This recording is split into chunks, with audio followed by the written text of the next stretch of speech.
कि आज हम ब्लू चिप और पेनी स्टॉक्स की बात करेंगे, उनका एनालिसिस भी करेंगे और साथ में स्टॉक मार्केट के कुछ बहुत ही वैल्यूएबल कॉन्सेप्ट्स भी सीखेंगे एकदम सिंपल लैंग्वेज में। और हम ये भी समझेंगे कि किन लोगों को पेनी स्टॉक्स में और किन लोगों को ब्लू चिप स्टॉक्स में इन्वेस्ट करना चाहिए स्टॉक मार्केट से अमीर बनने के लिए। तो अगर आप स्टॉक मार्केट में इन्वेस्ट करते हो या इन्वेस्ट करना चाहते हो तो वीडियो बहुत ही इंटरेस्टिंग और नॉलेजेबल होने वाला है, इसे एंड तक जरूर देखना। तो सबसे पहले हम शॉर्ट में ये समझते कि ये पेनी स्टॉक्स और ब्लू चिप स्टॉक्स होते क्या है। तो इंडियन स्टॉक मार्केट में ऑलमोस्ट 4 से 5,000 कंपनीज लिस्टेड है जिनके शेयर्स को हम बाय कर सकते हैं। तो इन सारे स्टॉक्स को हम अलग अलग कैटेगरीज में डिवाइड कर सकते हैं, जैसे blue chip stocks, growth stocks, multi bagger stocks, cyclical stocks, asset heavy stocks और पेनी स्टॉक्स। तो आज हम इन 2 स्टॉक्स की बात करने वाले, बाकी को हम किसी और दिन डिटेल में स्टडी कर लेंगे। तो पेनी स्टॉक्स वो होते हैं जिनका प्राइस बहुत सस्ता होता है, जैसे 1 रुपया, 10 रुपया या 20 रुपया। पीटर लिंच इनको टर्न अराउंड स्टॉक्स भी कहते थे। ये वो कंपनीज होती है जो फिलहाल कोई प्रॉब्लम में फंसी है या बैंकरप्ट होने वाली है या अपने बिजनेस मॉडल को लेकर स्ट्रगल कर रही है, और इसीलिए इनका शेयर प्राइस काफी ज्यादा गिर जाते अमाउंट से स्टॉक मार्केट में इन्वेस्टिंग शुरू करते, तो वो हमेशा कोई पेनी स्टॉक से ही अपनी इन्वेस्टिंग की जर्नी की शुरुआत करते, उसके वही 2 एडवांटेज को देख के। लेकिन उसके जो डिसएडवांटेज होते हैं उसके बारे में कोई सोचता नहीं है, क्योंकि एक चीज लोग हमेशा भूल जाते हैं कि जब भी आप किसी स्टॉक में इन्वेस्ट करते हो तो आप एक्चुअली में उस स्टॉक में नहीं बल्कि उस स्टॉक के थ्रू उसकी कंपनी के बिजनेस में इन्वेस्ट करते हो और उस बिजनेस के पार्टनर बन जाते हो।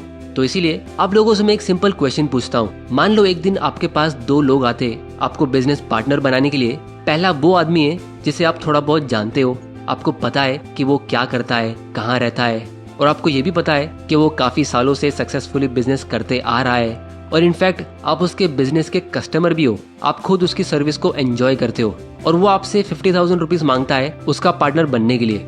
लेकिन दूसरी तरफ एक बिल्कुल स्ट्रेंजर आता है, मतलब बिल्कुल अनजान आदमी जिसे आप बिल्कुल जानते नहीं हो। वो क्या करता है, कहाँ रहता है, पास्ट में उसने क्या काम किया है, आपको उसके बारे में कुछ नहीं पता, लेकिन वो आपसे बस 5,000 रुपए मांग रहा है। तो आप इन दोनों में से किसके पार्टनर बनोगे?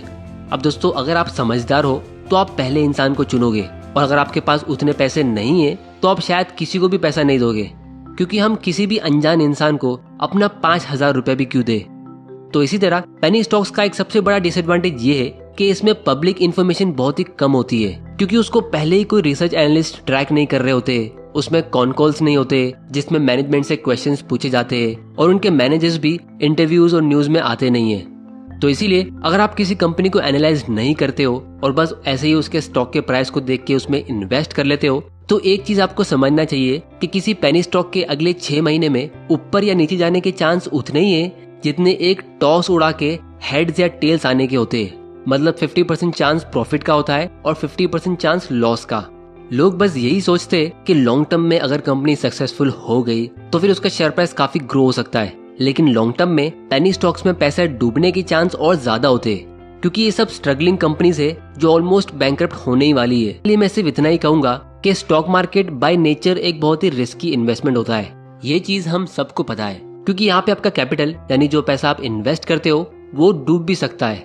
और हम majority Indians fix deposit, real estate या गोल्ड में इन्वेस्ट करते हैं, जिसमें हमारा इन्वेस्ट किया हुआ पैसा काफी सेफ होता है। तो अगर आप स्टॉक मार्केट में पहली बार इन्वेस्ट करते हो तो आप पहले ही एफडी, गोल्ड इन सब के मुकाबले थोड़ा ज्यादा रिस्क ले रहे हो, क्योंकि आपको ये स्टॉक मार्केट का गेम सीखने में थोड़ा टाइम लग सकता है। लेकिन अगर आप शुरुआत में ही किसी पेनी स्टॉक में इन्वेस्ट करते हो तो आप बहुत ज्यादा रिस्क लेते हो, और अगर आपको स्टॉक मार्केट में शुरू में ही लॉस मिल जाता है तो आपका कॉन्फिडेंस काफी डाउन हो सकता है।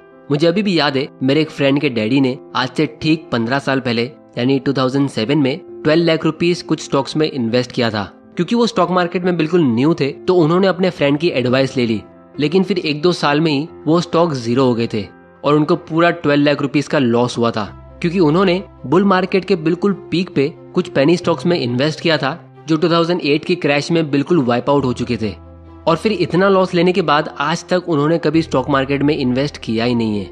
और इनफैक्ट अपने डैड के बार बार वार्न करने की वजह से मेरा वो फ्रेंड भी स्टॉक मार्केट में इन्वेस्ट करने से डरता है। तो यही स्टॉक मार्केट वो जगह है जहाँ से लोग अपनी मेहनत की कमाई बर्बाद भी कर रहे हैं और कुछ लोग अपना फाइनेंशियल फ्रीडम अचीव भी कर रहे हैं।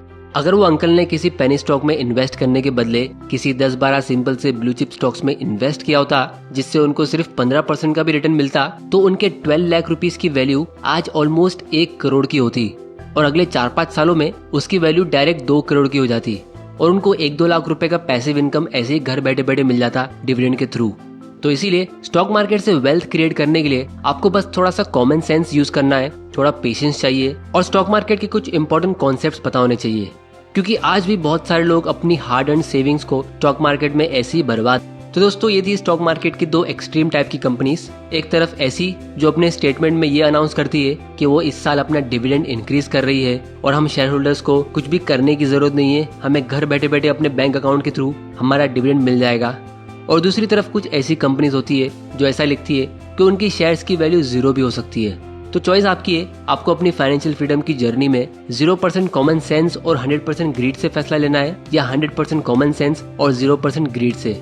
नीचे कमेंट करके जरूर बताना कि आपके पोर्टफोलियो में कौन से स्टॉक्स ज्यादा है, ब्लू चिप, मल्टी बैगर या पेनी स्टॉक्स।